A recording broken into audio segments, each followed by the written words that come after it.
चलिए, work done in rotating in rotating an electric dipole and electric electric dipole dipole in a uniform in a uniform electric field electric field. Correct. sir वो rotating and चलिए, हिंदी वाले बताओ भाई क्या है topic. एक समान विद्युत क्षेत्र में एक समान विद्युत क्षेत्र में वैद्युत द्विध्रुव को घुमाने में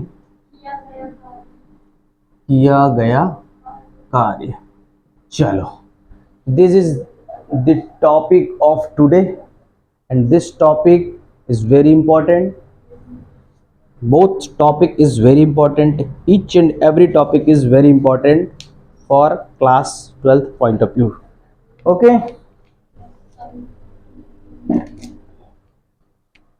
इस लाइन का मतलब समझते हैं, क्या बोलते हैं। अभी कल के लेक्चर में हम लोग देखे थे uniform. What is the meaning of uniform. Uniform का मतलब है कि इलेक्ट्रिक फील्ड का डायरेक्शन कैसा रहेगा, सेम। नॉन यूनिफॉर्म का जो डायरेक्शन रहता है अपोजिट रहता है। अपोजिट भी नहीं बोल सकते, है ना। जैसे यूनिफॉर्म बोल रहे हूं तो ये हमारा यूनिफॉर्म है, एक समान विद्युत क्षेत्र। ठीक है, अभी नॉन यूनिफॉर्म वाला भी देखेंगे।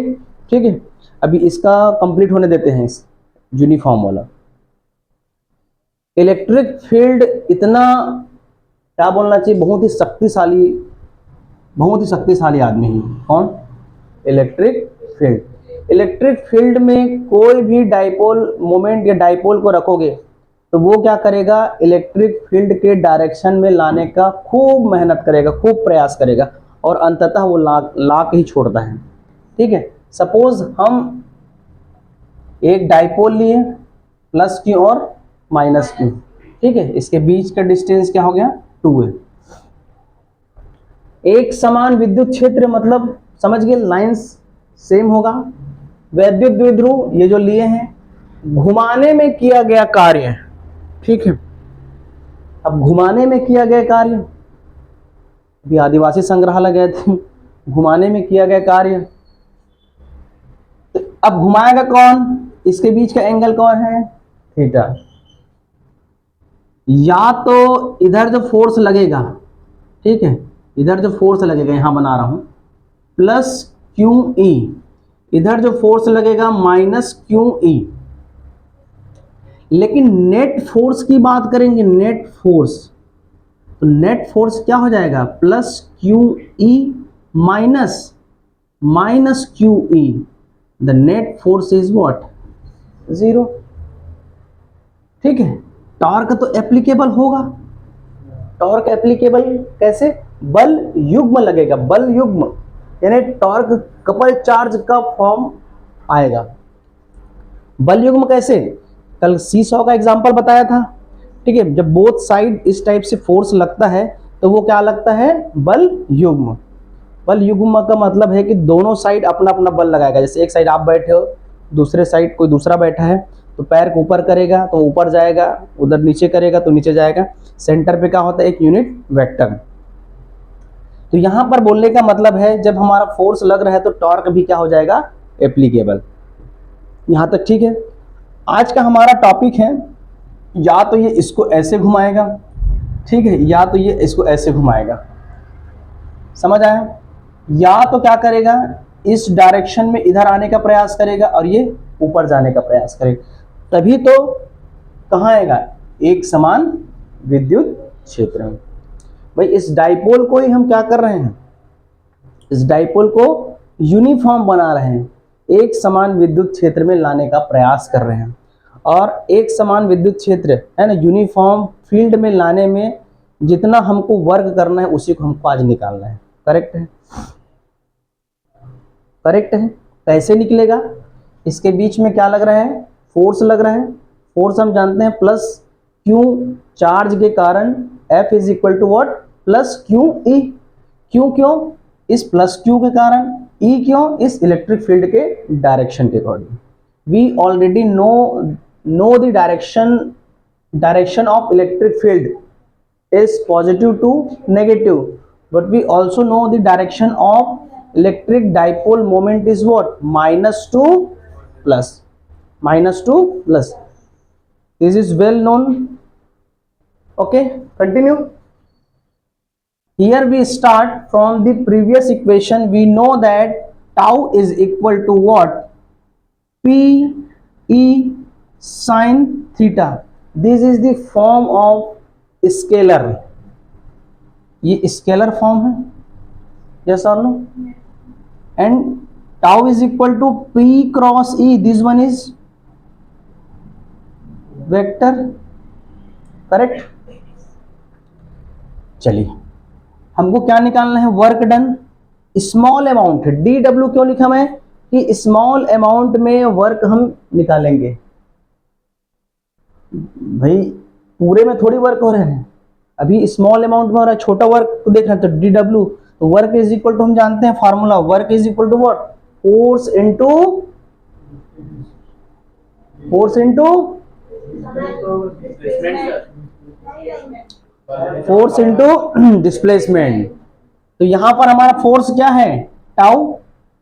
ठीक। एंड द परपेंडिकुलर डिस्टेंस, ठीक है, यहां पर हम लोग डिस्प्लेसमेंट कर देते हैं। तो कितना आएगा इसमें? D theta. भाई स्मॉल वर्क ले रहे हैं तो हमारा थीटा भी क्या आएगा? D theta. अब डी थीटा क्यों लिए? भाई डाइपोल मान के चलो, ये इलेक्ट्रिक फील्ड का डायरेक्शन है और ये डाइपोल है, ये ब्लैक वाला जो है डाइपोल मोमेंट है, सॉरी डाइपोल है, और ये हमारा क्या है? इलेक्ट्रिक। तो ये क्या करेगा? ये ब्लैक वाला क्या करेगा? डाइपोल भाई इसको इस टाइप से लाने का प्रयास करेगा ये, क्योंकि इसमें एफ ई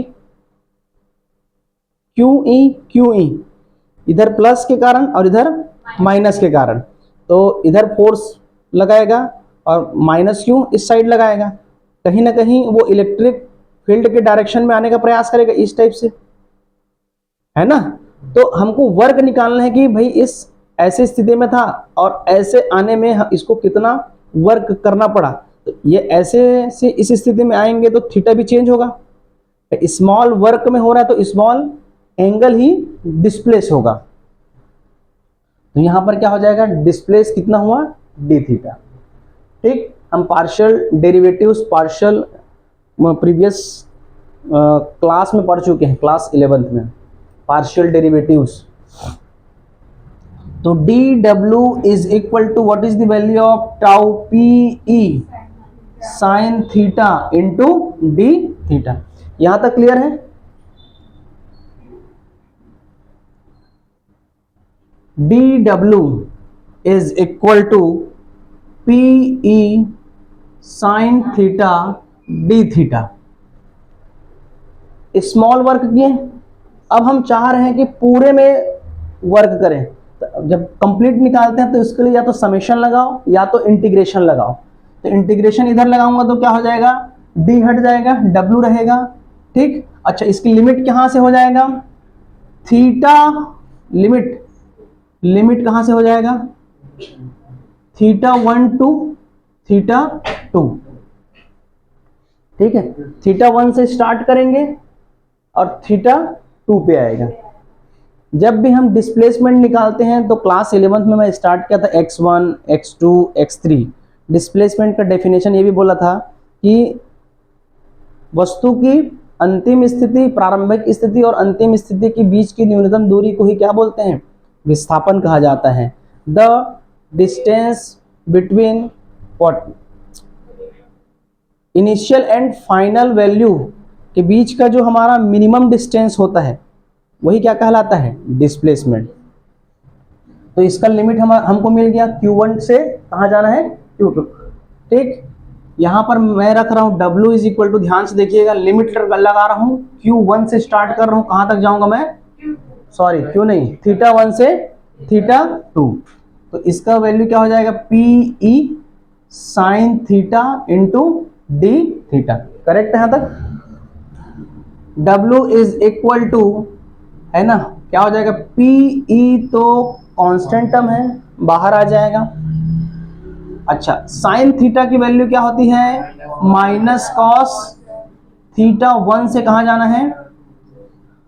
अच्छा, पहले इसमें एक चीज क्लियर कर लो, डिस्प्लेसमेंट किसी भी पॉइंट से हम करना चाहते हैं तो उसका इनिशियल जो होता है वो जीरो होता है ना भाई। θ1 की वैल्यू क्या हो जाएगी, जीरो। जीरो से ही हम कुछ चीज वैल्यू को डिस्प्लेस करते हैं भाई, कोई चीज पड़ा हुआ है तो इसका डिस्प्लेसमेंट क्या है, जीरो, डिस्टेंस क्या है, जीरो, इसको उठा के यहां तक ले जाऊंगा तो उसकी वैल्यू चेंज होगा। तो इनिशियली शुरुआती दौर में θ1 की वैल्यू क्या है, जीरो, ठीक है। अब कहां तक घुमाना है हमको नहीं पता, इसको ले लीजिए, θ2 is equal to what, theta, उसका फाइनल वैल्यू तक जाना है, करेक्ट है तक। तो हमको एक प्रकार का और लिमिट मिल गया, थीटा की वैल्यू जान पाए कि जीरो से स्टार्ट करके हमको थीटा तक चलना है। यहां तक क्लियर है, बढ़े आगे चलिए। अब बाकी मैथमेटिक्स है, इसमें लगाइए PE, ये हो जाएगा minus cos θ2 minus minus minus plus cos θ1, correct है। किसी को नहीं समझ में आया ऐसा है, ठीक है, इसको आराम से बता रहा हूं, ठीक है, इसको आराम से करते हैं। पहले एक काम करते हैं, इसको माइनस बाहर ले लेते हैं, ठीक, ये माइनस मैंने बाहर ले लिया, ठीक, माइनस बाहर ले लिए। अब इसका लिमिट होता है higher limit to lower limit, तो हायर लिमिट में क्या हो जाएगा, cos θ2 माइनस cos θ1, करेक्ट है।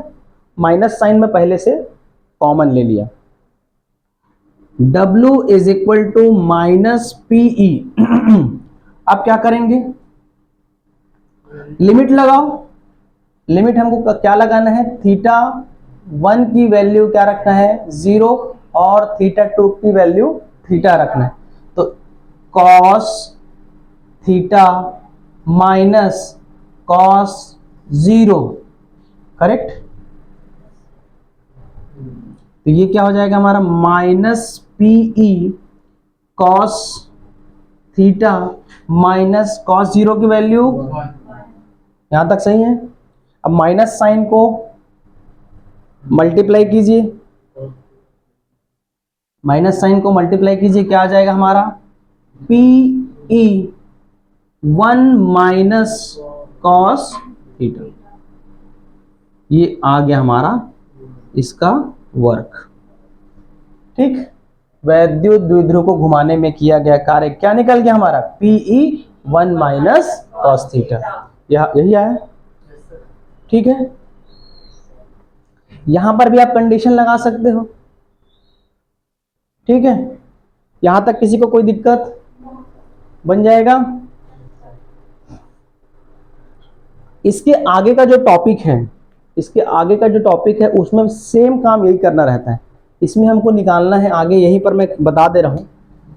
अब कार्य के बाद क्या निकालना है, इसका स्थितिज ऊर्जा, स्थितिज, क्या निकालना है, स्थितिज ऊर्जा, यही है क्या टॉपिक। नेक्स्ट टॉपिक स्थितिज ऊर्जा निकाला गया है ना। Yes sir. तो स्थितिज ऊर्जा में भी यही काम किया जाता है कि ये डाइपोल मोमेंट, ये हमारा जो डाइपोल है, ये जो द्विध्रुव है, इस जो रखा हुआ है इलेक्ट्रिक फील्ड में, तो उसकी स्थितिज ऊर्जा कितना होगा, इसको निकालने के लिए सेम प्रोसेस किया जाता है। दिमाग में एकदम फिट कर लो, जब भी हम इसका कार्य निकालेंगे, कार्य कार्य, तो θ1 की वैल्यू जीरो और θ2 की वैल्यू थीटा, ये कब कार्य, ये कब वर्क, एकदम शॉर्ट टिप बता रहा हूं, एकदम शॉर्ट टिप, एग्जाम में इसको याद रखना। और जब हम स्थितिज ऊर्जा की बात करेंगे, स्थितिज ऊर्जा की बात करेंगे, तो स्थितिज ऊर्जा अब कैसे वाला कंडीशन में होगा? परपेंडिकुलर। कैसे होगा? परपेंडिकुलर। तो ये घुमा के इसको ऐसे ले आया इसमें परपेंडिकुलर, तो उसकी स्थितिज ऊर्जा थीटा 1 की वैल्यू क्या लेंगे? 90, और थीटा 2 की वैल्यू क्या लेंगे? नो, थीटा ही लेंगे। फाइनल हमको थोड़ी पता है अभी, ये तो पूरा एजम्पशन है ना, खेल तो यहीं से चालू होता है पूरा इलेक्ट्रोस्टैटिक्स का। सही मायने में क्या बोलना चाहिए, इस फिजिक्स, इधर जो फिजिक्स है ना, अभी हम लोग पढ़ेंगे फ्लक्स, इलेक्ट्रिक फ्लक्स पढ़ेंगे, गॉस है, गॉस का एप्लीकेशन पढ़ेंगे, है ना। तो ये यहाँ से मेन फिजिक्स चालू हो रहा है आपका। अब हर बार ऐसे बोलोगे तुम लोग ना, सर तो यहीं हमेशा हर फिजिक्स को इम्पोर्टेंट बताते हैं करके, लेकिन बाकी ये सब चीज़ तो एजम्पशंस था, ठीक है। चार्ज को बनाए, चार्ज को बनाने के बाद उसको मूवमेंट कराना चालू किए, मूवमेंट कराने के बाद सिंगल चार्ज पे देखे, फिर डबल चार्ज पे देखे, फिर उसका एक डाइपोल मोमेंट बन गया, डाइपोल मोमेंट के बाद उस पर इलेक्ट्रिक फील्ड देखे, इलेक्ट्रिक फील्ड पर उसको भी डिफरेंट प्लेस पर चेक किए, ठीक है। एक्सियल में देखे, इक्वेटोरियल में देखिए, फिर उसको और एट एनी पॉइंट पे देखे। अब फिर से क्या हो रहा है, उस डाइपोल मोमेंट को घुमा फिरा रहे हो, फिर उसका पोटेंशियल निकाल रहे हो, ठीक है। ये चीज तो हो रहा है अभी। लिख लिए होगे तो मैं इसको मिटा दूं, यहीं से चालू करता हूं क्या, स्थितिज ऊर्जा का, ठीक है। किसी को कुछ डाउट है? एकदम इजी है। पहले इलेक्ट्रिक फील्ड का डायरेक्शन भी यूनिफॉर्म बोल रहे हैं, एक समान विद्युत क्षेत्र तो ऐसा ही रहेगा इसी डायरेक्शन में। चलो इसको लड़ाई वाला ठीक है, ऐसी करके डांस करता है ना। तो इसमें क्या होता है, इसमें एक डाइपोल रख दिए, इस डाइपोल को ऊपर और नीचे प्लस क्यू और माइनस क्यू के कारण वो खींच रहे हैं। इतना शक्तिशाली है ये ई, बहुत ही ज्यादा, ठीक है। इसमें इसका असर सावन में ज्यादा देखने को मिलेगा, ठीक है। ये इतना शक्तिशाली है ई, ठीक है। ये 12 महीना बहुत ही पावरफुल रहता है, ठीक है। तो ये क्या करता है, इस डाइपोल को अपने अक्ष में लाने का प्रयास करते हैं, ठीक है। कोई पति अपने पत्नी का बात नहीं मानता है तो यही काम करता है, उसको अक्ष में लाने का प्रयास करता है। ये उसका मुंडी रहता है, बाल ऐसे खींचता है, आ जा इलेक्ट्रिक फील्ड के डायरेक्शन, ठीक है। उसको पैर को खींचेगा, तू भी इधर आ करके, समझ आ रहा है तो मेरा शादी हो गया तो नहीं जी, ठीक है। तो कुल मिला के यहाँ पर आपको समझना है ना, टॉपिक को समझना है, बाकी उसके बाद का आपको नहीं जाना है, ठीक। टॉपिक समझ में आना चाहिए, ठीक है। जैसे मंदिर में गए तो भगवान क्या होता है, इलेक्ट्रिक फील्ड, भगवान क्या है, इलेक्ट्रिक फील्ड। अब आप क्या हो, डाइपोल। अब डाइपोल का इतना हिम्मत नहीं है कि हर जगह झुक जाए। भगवान के सामने गया, इलेक्ट्रिक फील्ड देखा, ये मुंडी नीचे पैर पीछे, तो ये हमारा डाइपोल हो गया। डाइपोल इलेक्ट्रिक फील्ड के डायरेक्शन में झुक गया, तो भगवान आज की डेट में क्या है, इलेक्ट्रिक। समझ आया, ठीक है। तो आपको घुमाने में कितना कार्य करना पड़ेगा, आपको भगवान को प्रणाम करने में कितना कार्य करना पड़ेगा, याद हो जाना चाहिए, PE1 माइनस कॉस थीटा। याद हो गया, ठीक है। प्रणाम करने के लिए कितना कार्य करना पड़ेगा, PE1 माइनस कॉस थीटा, ठीक है। आपके पास पावर है, तो पावर है तो आपके पास इक्वेशन क्या हो जाएगा, टाउ बल युग्म है ना, सिर और पैर में बल युग्म कितना है, tau is equal to PE sine theta. आ रहा है समझ में, PE साइन थीटा कब, जब आपके पास बल युग्म है, बल युग्म मतलब टॉर्क है, प्लस क्यू और माइनस क्यू के कारण। लेकिन आप किसी एंगल में घूम रहे हो, ठीक है, तो उस एंगल को घुमाने में कितना वर्क लगेगा, PE1 minus cos theta. Correct है यहाँ तक। अब नेक्स्ट देख रहे हैं हम इसका स्थितिज ऊर्जा। स्थितिज ऊर्जा दैट मीन्स पोटेंशियल एनर्जी, ठीक है। तो पोटेंशियल एनर्जी में भी आपकी बुक में देखोगे तो यही सब काम स्टार्टिंग से किया गया है। फिर से मैं दोबारा उसको नहीं कर रहा हूँ, एक बार फिर से रिवाइज टाइप से करा देता हूँ, फिर वहां से कंटिन्यू करता हूँ, ठीक है। तो ये यहाँ से हम लोग इक्वेशन लिए थे, tau is equal to what, PE sine theta. ये स्केलर फॉर्म और ये vector form. We know the formula of work is what, force into displacement, ठीक है। तो यहाँ पर फोर्स हमारा क्या हो गया, टाउ, डिस्प्लेसमेंट कितना हो रहा है, डी थीटा। डी थीटा में डिस्प्लेसमेंट कहाँ, थीटा 1 से थीटा 2, इनिशियल पॉइंट क्या है 0, फाइनल पॉइंट क्या है थीटा, करेक्ट। तो डी डब्ल्यू, भाई हम स्मॉल वर्क कर रहे हैं तो स्मॉल डिस्प्लेसमेंट होगा, छोटा ही काम करेंगे तो छोटा ही डिस्प्लेसमेंट लेंगे। तो d W is equal to what, p E sine theta d theta.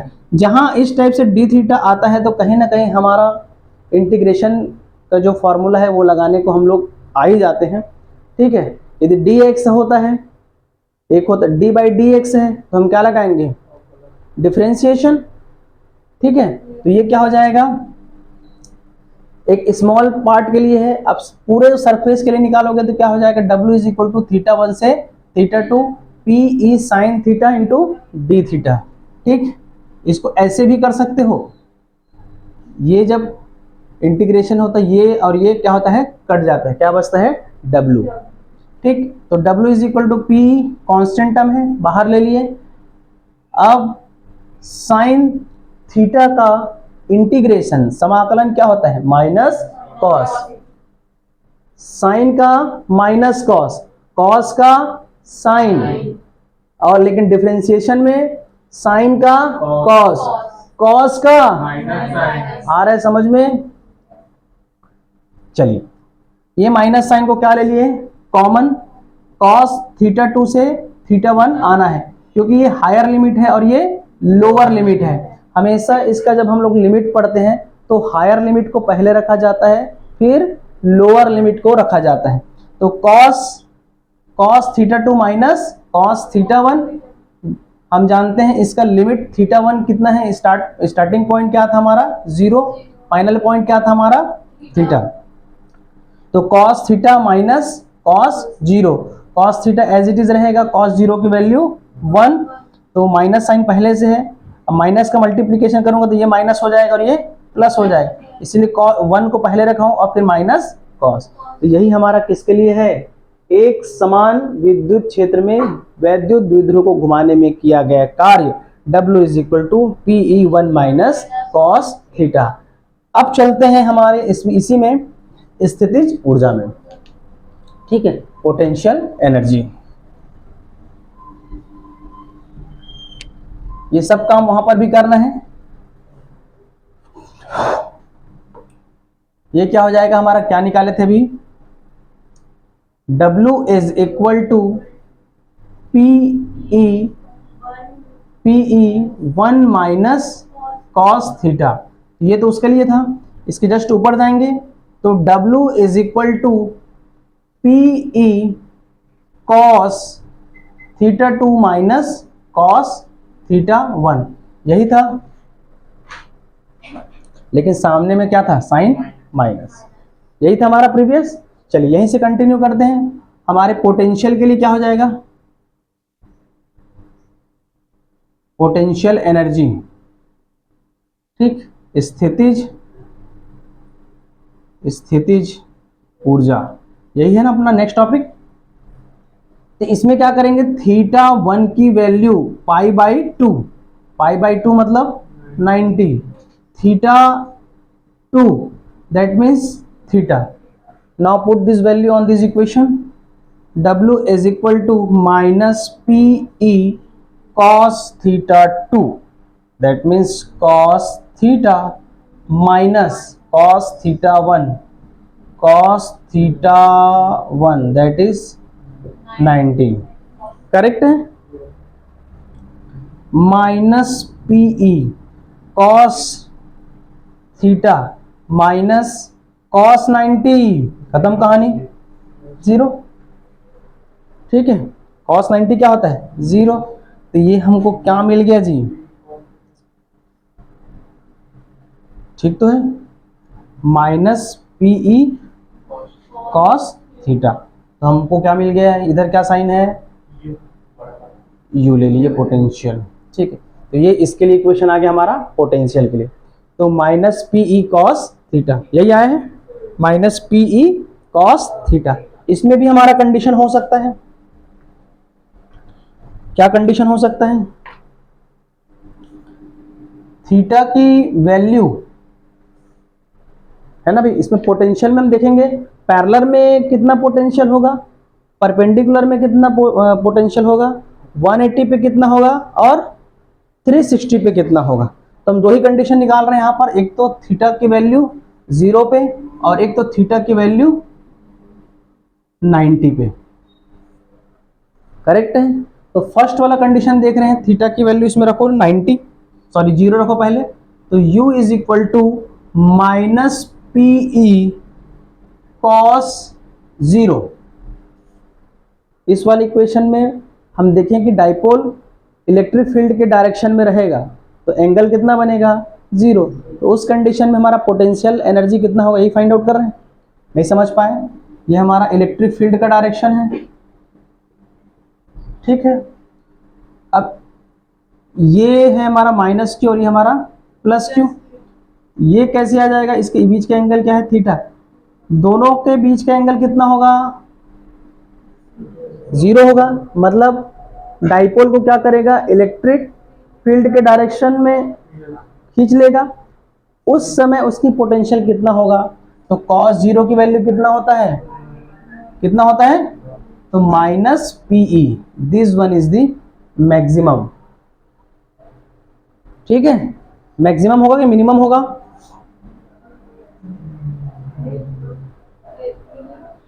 क्या होगा, क्यों होगा मिनिमम, करेक्ट। चलिए, थीटा इज इक्वल टू 90 लिया गया है condition, theta is equal to 90।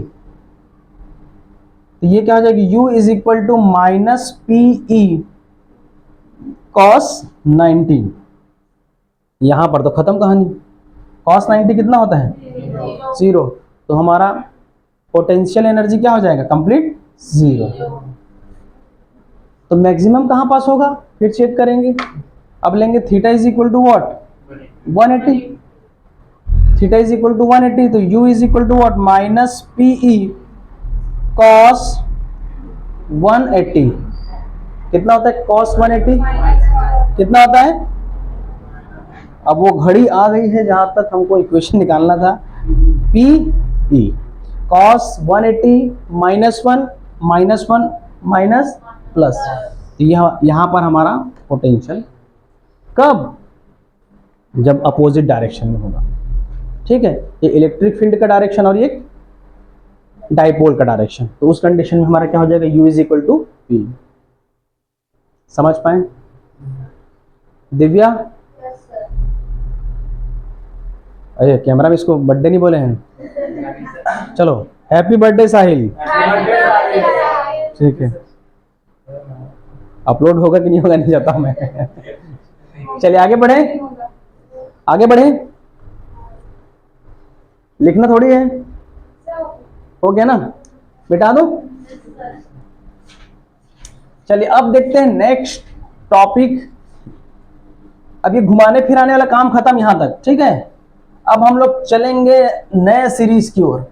नए सीरीज का मतलब है,